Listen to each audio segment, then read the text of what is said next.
and welcome back to the DM's Travel Book Club, a guide to the inner planes, where each week we take a look at a different plane of existence as outlined in the Great Wheel cosmology in the greatest role-playing game there is in the world. Dungeons and Dragons. I don't think that's true, but I just think we have to say it. I feel like I have to say it. I was getting into it, you know. It's in the copy, yeah. Yeah, I was just getting so like lots of hand gestures. Yeah. Love But it. Love Fiona, it. here we are. We've done our introductory episode. Yes. And then now we are here in the first of our pair of planes. Yes. What are they? Well, I am so glad you asked. We are here. First of all, we are visiting or briefly plummeting, depending on how you see it, the boundless blue, the elemental plane of air. Before then, hopefully not crashing to the ground quite literally. We're then going to go to the anvil, also known as the elemental plane of Earth. So two complete opposite planes, which is something that we kind of missed in our primer. Is that there is this theory of opposites that if something occurs in one plane, there will be like almost like a mirror of it in another plane, but that these planes are opposite to each other. That's the elemental style of it, which I quite like. So that's why it's introduced in this way during the book. So that's why we thought we'd go for this in the schedule. Because one of the things I don't think we mentioned in the introduction, and it was something that I thought, we potentially missed it, but you can bring it up after this point, which is that something that happened a lot in the outer planes was the rule of threes. And then you mentioned that here, that's not quite the case, is it, so much? And they say maybe it's the rule of fours because there's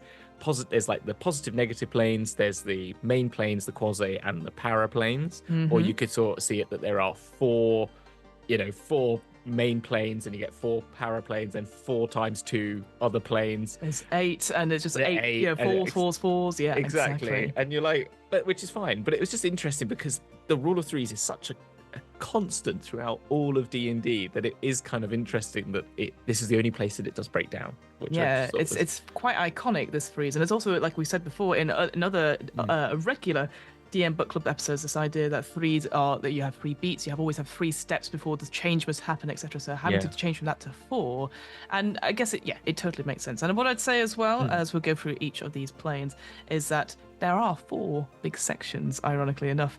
If you're reading the book itself, each of these planes, sort of the first 4 elemental planes, they're roughly about 10 pages long, and they go through the sort of same structure of a brief introduction. Then it's a physical conditions, like the territory itself, which involves like how to get around, and a little section I love called hazards, which I'm sure we'll dive into quite deeply. Then before moving on to sort of like getting there and then, like I said, moving around, then you've got inhabitants. What kinds of folks and beasts and monsters would you find on these planes?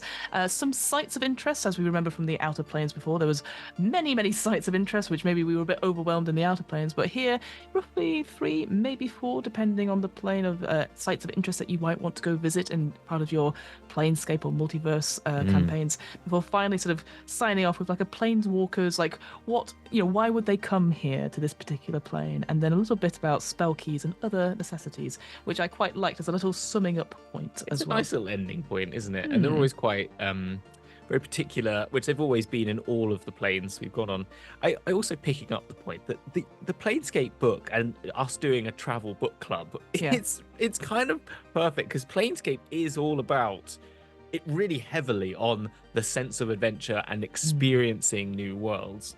And it's kind of a shame that that's not as big an element so much in the current setting of D&D, because I know people do create amazing worlds, and I've just been watching A Crown of Candy. I've just finished it. It was incredible, and that's such a world that's been created, and you want to hear more about those worlds that they're going to. And I guess that's the thing in D&D is the people make their own worlds, but it's just lovely in this sense to be experiencing this reality that everyone can share in, and it's these are equally as interesting in a different way to the other ones. That was all. Just a Well, no, and I agree with that. Well, speaking of other person's realities and say points of view, something that we've come to used to in certainly the Outer Planes books when we've been looking at them, but it's quite maybe more not I wouldn't say forced, but more prominent in the Inner Planes one is that each chapter is almost like reported from the plane itself, from an inhabitant,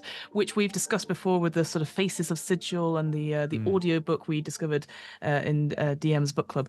The one thing I would say, I'm going to say this right at the top, episode 1, is that like most of it is from the point of view of this inhabitant. We've got a different guide talking about their point of view about why they live in the plane, and with a couple of edits from the editor in brackets, which I quite like, as almost like a note saying, don't trust this person, or this person's quite biased, which I quite like that character coming through. However, dotted throughout these chapters, every so often it does sort of turn into DM speak where it goes, roll on this table to find out more. And I'm like, I don't think the guide would ever tell me to roll on tables to discuss how big things are. But I just thought that was quite interesting. Like, whereas in the Outer Planes, that sort of beginning monologue for each of the for each of the planes that we traveled to, it had that character before moving away to a more sort of broad, objective point of view. Whereas it was here, still a point of view, though, wasn't it? Because it's Yes. very written to you in a sort of basher, cutter. Do you know what you're doing? Does a Burke know? So it is always colloquial. But as you're right, it definitely becomes an editor, doesn't it? Who's discussing the world to you. In a very travel-y, sort of tout way. And I'd say as well, the of course the vocabulary as well. We've talked about this again. I keep obviously referring to the travel book club from before, but yeah, this idea, using the words like Burke, the dark of it is my favorite phrase of all time. So I just love that as a phrase. I would wish, I appreciate this is probably part, obviously, a much bigger set service. If you've already got one set, why would you need another vocab guide in this set? I just think it'd be quite nice if you just happen to pick this up by itself, and that you'd have like a quick like terminology of like, what does a Burke mean?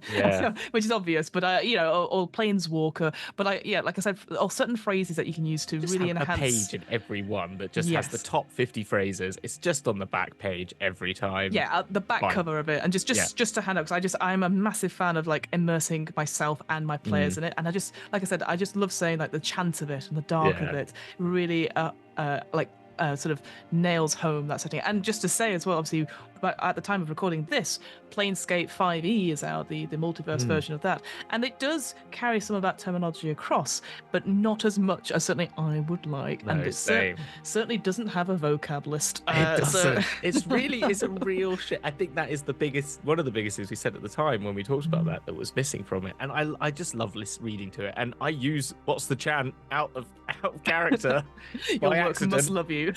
What's the chant? They know what I mean. They know I'm weird. So where are we going first then, Fiona? All right. Well, let's take a deep breath in.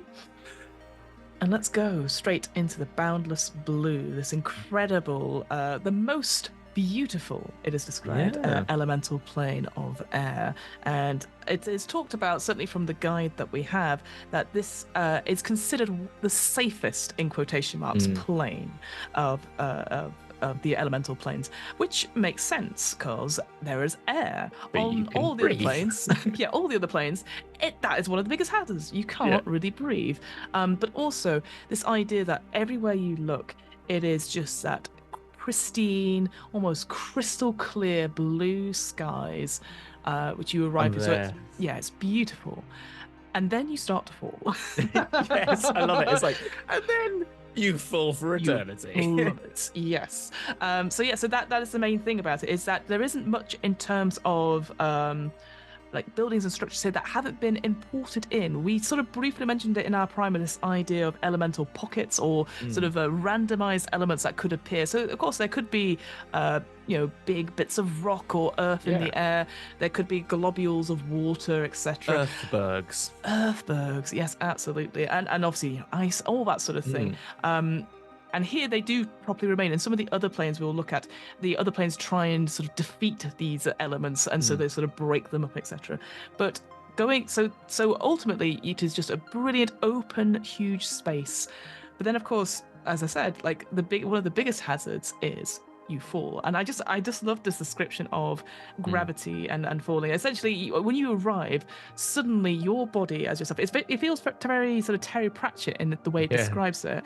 This idea that as soon as a Burke arrives, you will instinctively make a decision of which way is down, and you will start to plummet and reach terminal velocity. Now you have to then convince yourself, think your happy thoughts, so to speak, to not plummet.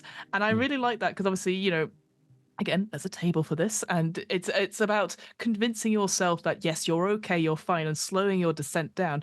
But it depends on how familiar you are with the plane of air. And so when you first get there, it's like a -6. So I could just imagine just screaming for eternity. Well, until you've been there long enough that it's like, oh. Yeah, I don't think I'd ever get over. That's one of my biggest fears is falling from a great height. I remember a horror story, this idea that somebody was just transported into falling into the sky and not having anything to grab or anything else. So for me, this is a horrible thing. I'm there going like, no, as I'm falling. I definitely would not stop myself from falling, because then the other hazard is, we've sort of mentioned those elements, those earthbergs and stonebergs, all that sort of thing around. If you hit one of those, they're not going to feel it, but you will definitely feel it in your knees and probably the rest of your body. Yes, unless you are a barbarian with a lot of hit points, because it's maximum 20d6, and I think a barbarian, level 10 barbarian, even raging, probably survive that. I don't know. Well, if you can't, if you've got that to contend with the falling stuff, but also I think more importantly are the storms as well, these weather conditions. And the one thing I'm going to pick up straight away, so again, there's a huge table to talk about like what kind of, the winds will pick up, they'll turn in from a wind to a gale to a maelstrom. Was it the gale force scale? What's the scale called for winds? Oh, now you put me on the spot. I can't remember. I think it's gale force winds, is it not? It's not called the Gale scale, is it? It's called Gale scale. It's a different scale where you're like, it's got X thing means it's I know what you mean. It's like categories. That's how I see it. Yeah. It's category 5 the hurricanes. Richter scale of air. Yeah. We're gonna get so many comments going, you guys are idiots in the thing. But not just about this. No, in general. But there is a table that indicates how the wind velocity is. We love a good table. But it's a D20 roll. Now, I appreciate if you've got it to hand, Hamilton, see if you can find it. But if you've got it, roll a D20. Yeah, roll a D20. Yes, I'll see what wind we're in right now. What wind? We've arrived. We're gently falling. We've got used to. I've stopped screaming now. 11. 11. It's a moderate gale. So it's okay. So are we playing BG3? Gale. I think just have that come up all the time. But it goes all the way from calm all the way to tornado. But I will say, I thought to myself, some of these categories, I think they're in the wrong order, because you have sort of from 16 to 20, you've got strong storm, hurricane, whirlwind, cyclone, and then tornado. I think tornado is too high, because I think tornadoes are supposed to be smaller. I feel like hurricane and typhoon. Typhoon's on the sea, I know, but like tornado, whirlwind, hurricane, cyclone. Right, exactly. That's how I would put it as well. So I think there's a little bit of jiggery-pokery. Hurricane. But what's really cool about that is that the less the breeze is, actually it helps you. Like a little breeze, it helps you do stuff. So you get like a plus to any rolls. However, if you're getting lower than the table, if you're getting those high rolls on those D20s, it can go all the way to a -10 on your rolls as you're just desperately clawing at God knows what. So you're like, being sucked up into a hurricane. Dorothying it. Absolutely Dorothying it. Yeah, the hazards then, that is the key hazard. Then it gets even worse, because not only are there storms, there are maelstroms additional, which are related to the winds, but they deserve special mention, as it's a whirling vortex of air possibly created when a small crack opens between the plane of air and the quasi-plane of vacuum. So this is more like a vortex that's sucking you in to it, and they get huge.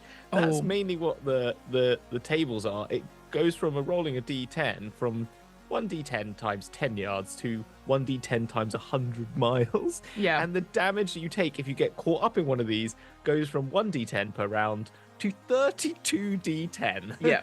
So you're just pulled apart by storms. Essentially, that's what's happening there.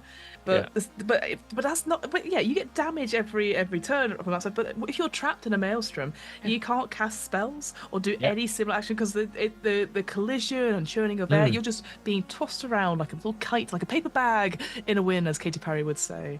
And it just terrifies me. It feels like if Jupiter has that huge rolling storm that forever goes around its surface. The red eye, yeah. That's what I imagine this is happening. And you're just like, you are here. Yeah. But we talked about hazards and stuff. But how do we actually get to the elemental plane of air? Because that's the thing. We're already here, obviously. But if people wanted to come and join us, falling forever. How I got here was I was climbing up Yggdrasil, as I do, and Classic. I got to as you do, because I was getting the heck out of Isgard because I hate it. No! Running away after saying, I don't care about your 15th town hall. I don't mind. I want my beer warm. I'm running away. And so I climbed up to the top and entered the top of the highest branch of the world ash. And there was this portal into this beautiful endless blue, and I jumped through, and here I was. That's how I got here. How did you get here? How did I get here? Well, let me tell you. We've all been to Aboria. It's fine. Lots of Greek influences. So I went up to there's this great big tower, big sort of towers and pillars about the Greek pantheon, and I didn't find one, but I found two.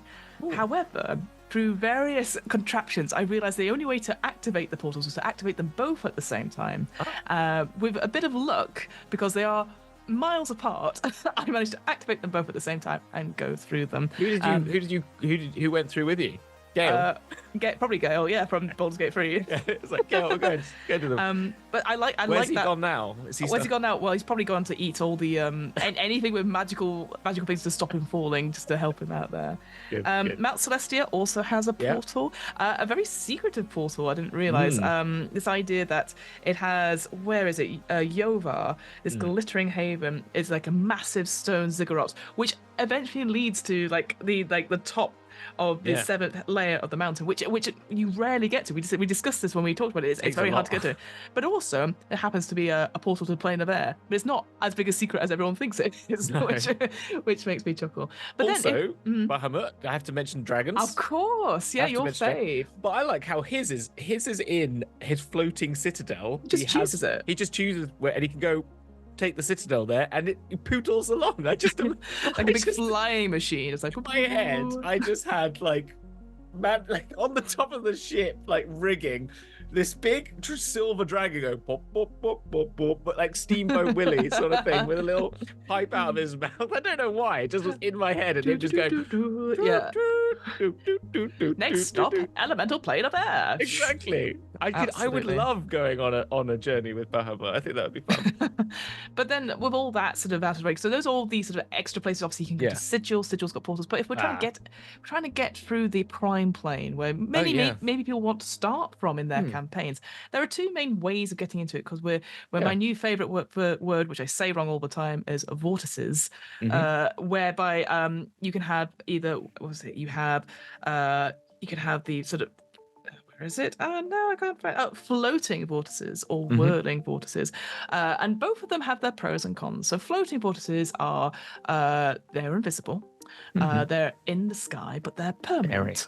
And like I said, they're invisible, so it's very hard to get up there. You probably need some sort of powered magical item like a flying carpet or your own sort of set of wings, perhaps. Because even creatures that can fly, like maybe like eagles or anything like that, probably can't get high enough into the atmosphere to reach these places.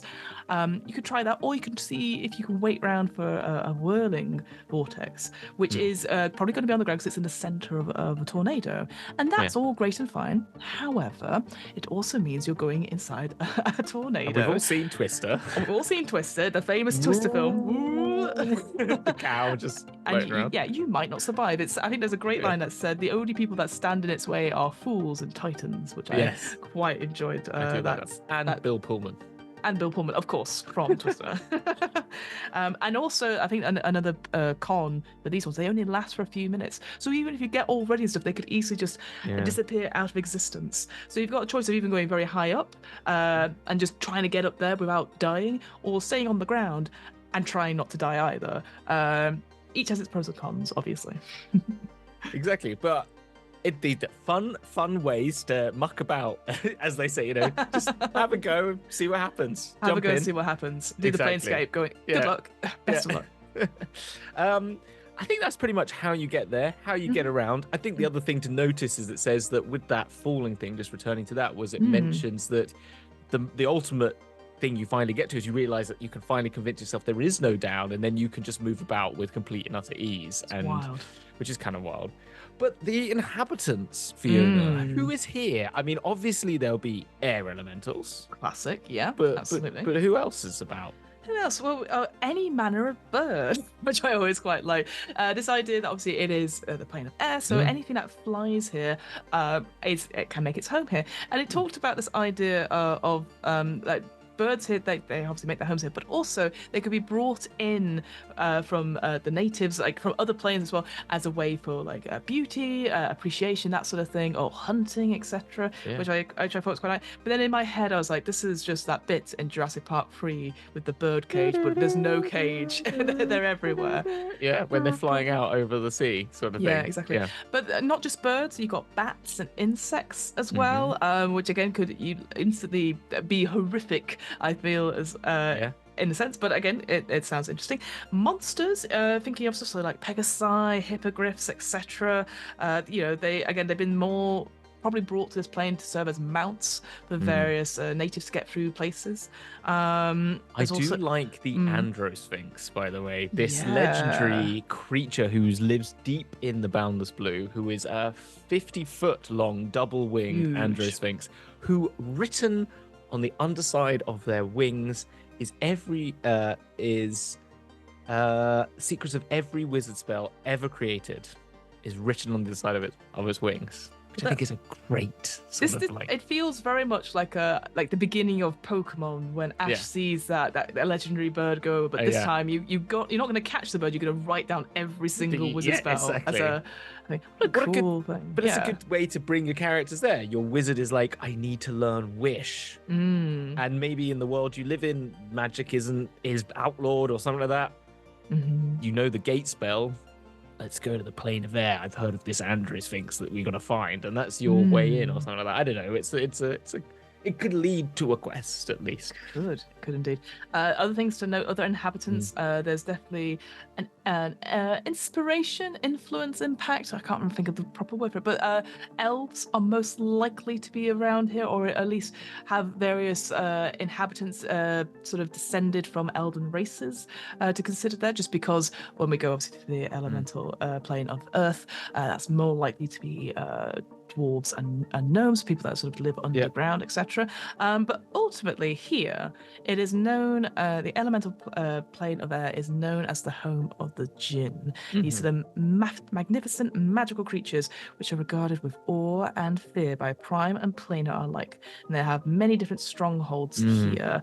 I love this, obviously we'll go into the sites in a second, but the citadel of ice and steel, almost like, I imagine like a glass blower like creating sculptures. They have these beautiful sort of sculptures of twisted glass and light, just beautifully shining, and I can just imagine that on the Boundless Blue. Lights, kind of like it'd be really cool. And the reason to mention them is more likely for the next episode we do, because they are in constant battle with the Ifrit of the elemental plane of fire. So again, maybe we're getting away from the blood war quite a bit, which is in the outer planes. But here is another war. There's always war. There's always war wherever you go. But there's another. If you're trying to encourage if you're thinking of having like war in the background of your story or your campaign, this is an example of one doing between the Ifrit and the Jinn. Well, they're also having a fight with the Storm and Cloud Giants as well, so they're all up for it. They're all fighting. There's enough to go around. There's enough fight to go around.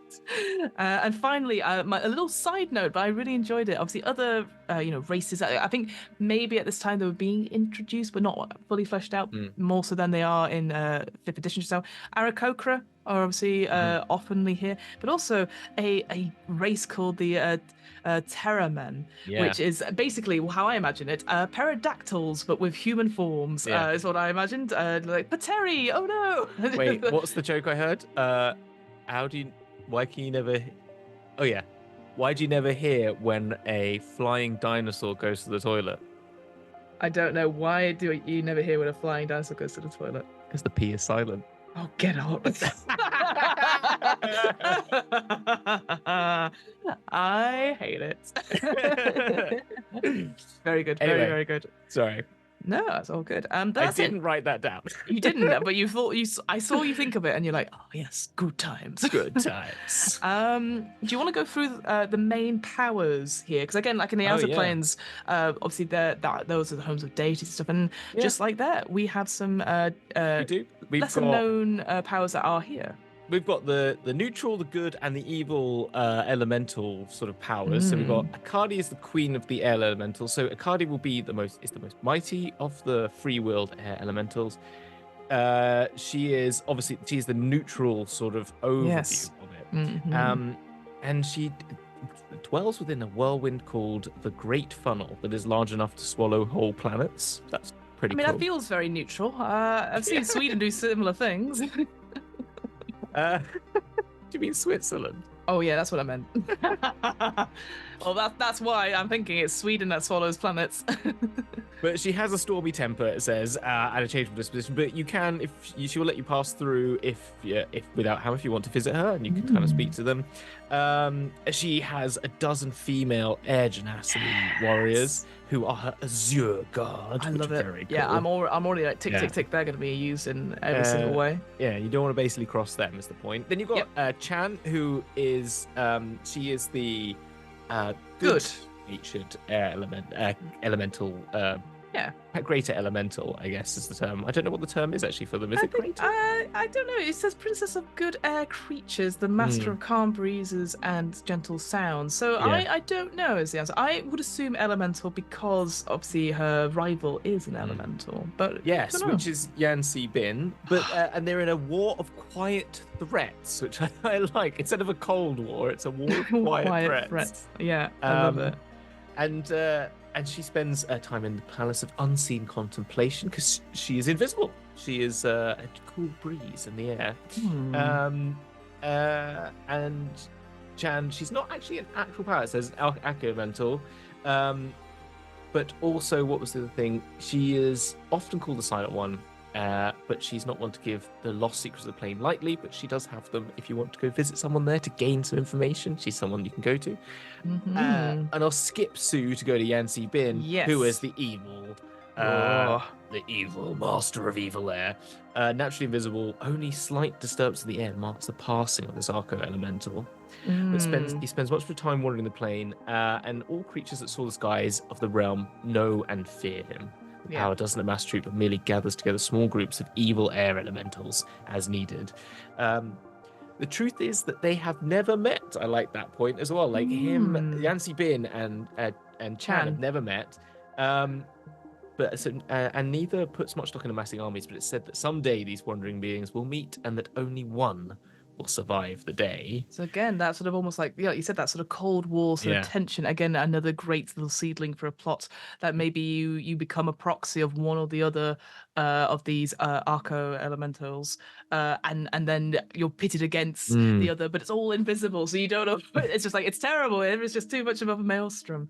I'll quickly mention Shu just because. Then just go back to them. I was just No. It's because they're done in alphabetical order, which is really frustrating. But I just wanted to mention Shu because their story is in two parts. This is obviously their first part, and then they come back into the when we do the Earth one. So Shu is Shu the Upholder. He's an intermediary power in the Egyptian pantheon, and he's been charged by Ra, the father of all, to keep the would-be lovers Geb and Nut apart. So that is the ground and the sky apart, which I think is a great like little story, etc. And again, it's just a quite quite nice, some descriptions here, I was want to say. So his place is a place called the Desert Wind. It is an area of warmth, swirling breezes lies near the border I between like the the sound air of it. and smoke. Yeah. Gold flecks drift to and fro in the wind like desert sands being kicked up by a looming sirocco. Shafts of sunlight lance through the realm, warming those that fall on it even further. Like, it just feels really nice Sounds to be lush. here. That sounds lush. Would go there. Would go on the top TripAdvisor list of to visit places in the plane of air. Shoes realm. Yeah, exactly. Let's quickly talk about the sites. So there's 4 sites that we can are possibly places that you might experience going when if you're first visiting, or when you're always visiting the elemental planet there. Oh god, I can't say Borealis.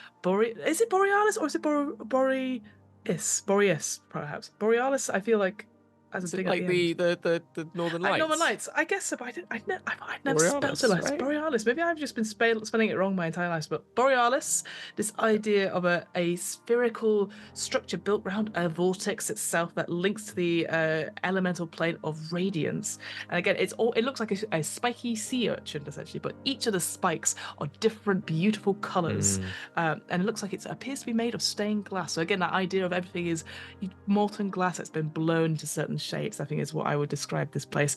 It hangs in the sky, blazing, shimmering colors. They ripple and scintillate, producing a spectacle more wondrous than any displays of fireworks or pyrotechnics.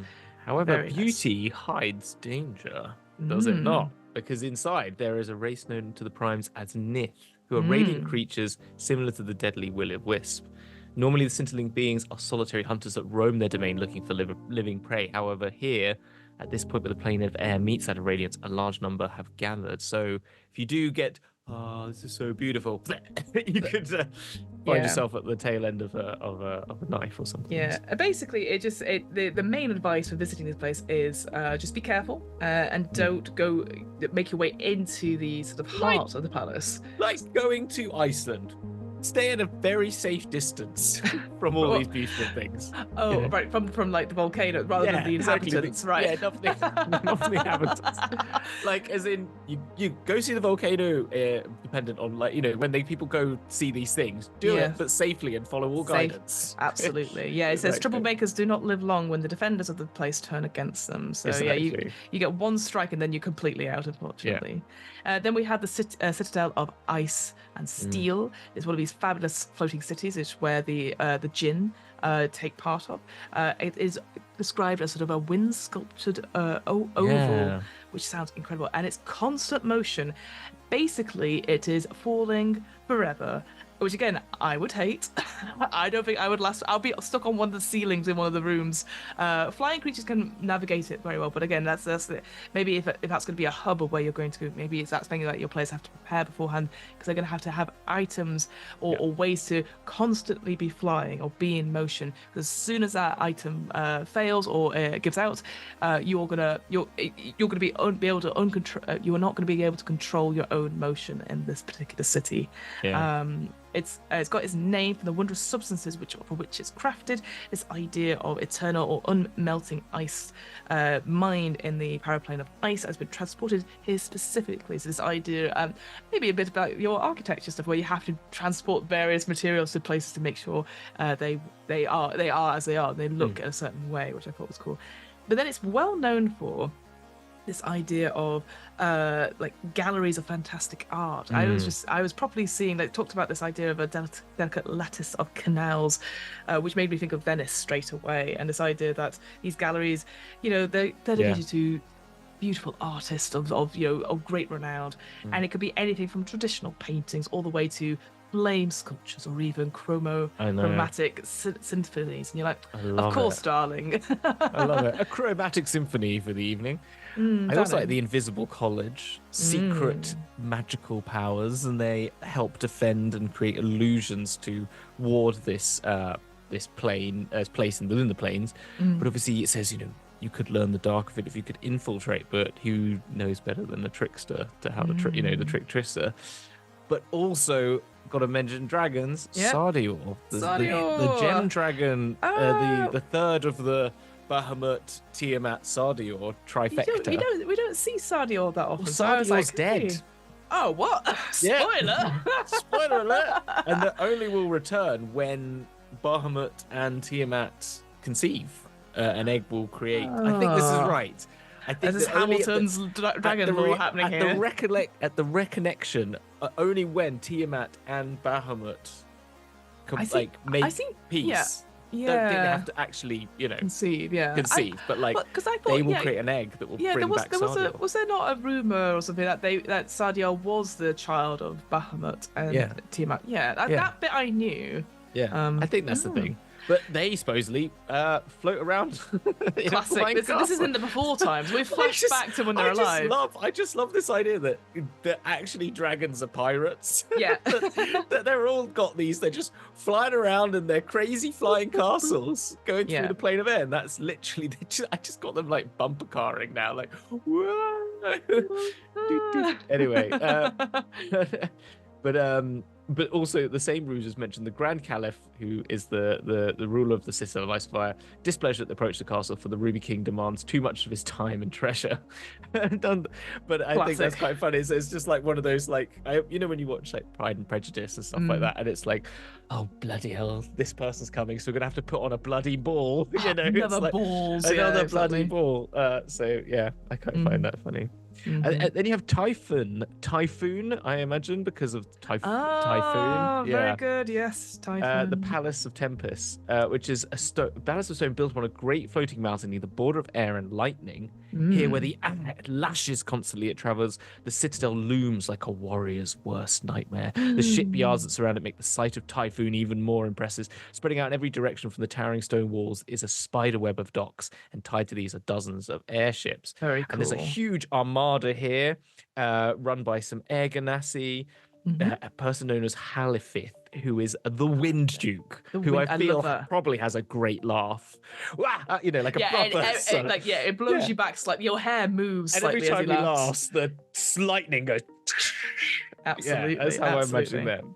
They're quite. They've got a little bit of an attitude that they are the one Duke to rule them all, and they're going to destroy all the other air ganassi. But I do think I like that idea of laughing. Like it could be like a proper bombastic kind of ha ha ha. I'll kill you last. Exactly. Yeah. Really over the top, stupid, but actually very deadly. Yeah, do not trust at all. Yeah, absolutely. No, but really fun. And then finally, last on our whistle stop tour, so to speak, this idea of an almost natural phenomenon. We think something called the water spout, which is essentially how I imagine. I don't know if you ever had one of these as a kid or you ever saw them. But you know that sort of it was like a tap that hung in the air, and then like beer or something would go down into a glass, and it would constantly like refill itself.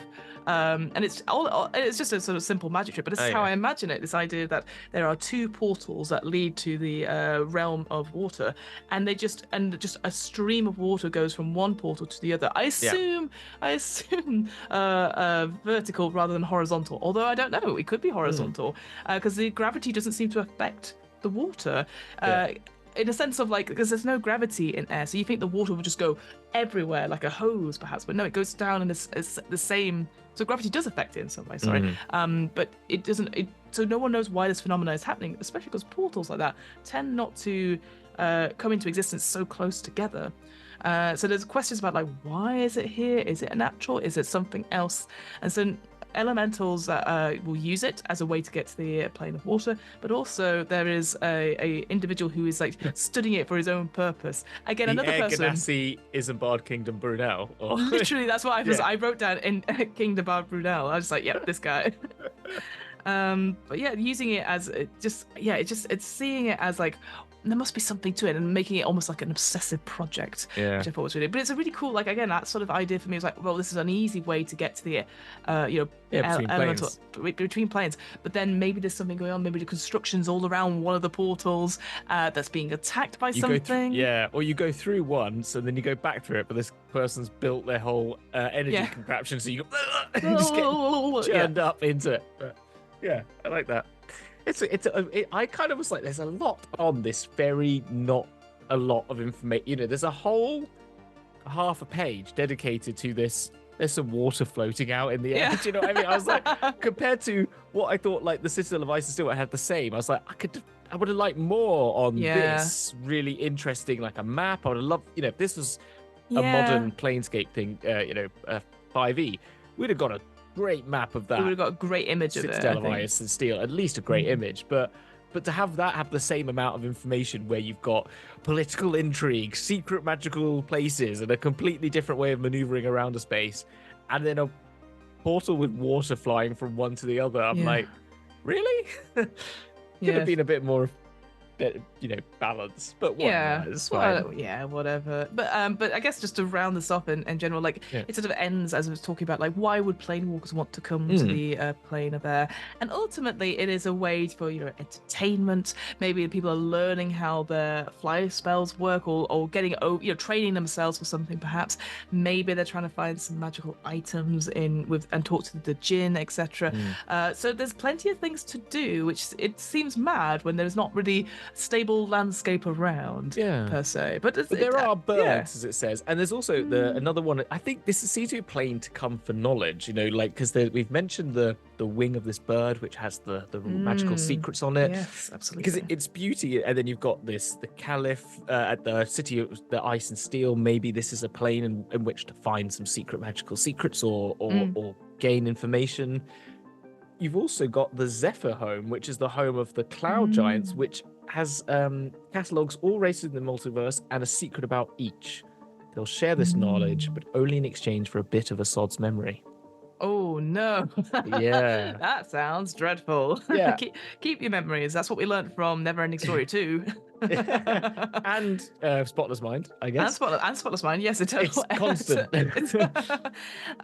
Well, there you go. Any final thoughts we have before we leave the Boundless Blue and head off to the Anvil? I'm going to say that my initial thought, just on the planes itself as a general whole, I'm like, it's interesting, but I do find it a lot harder why I'm going to go here. And I feel like it's kind of fair, because I think they need to talk about them because they are there, and it's a great part of like world building mechanics.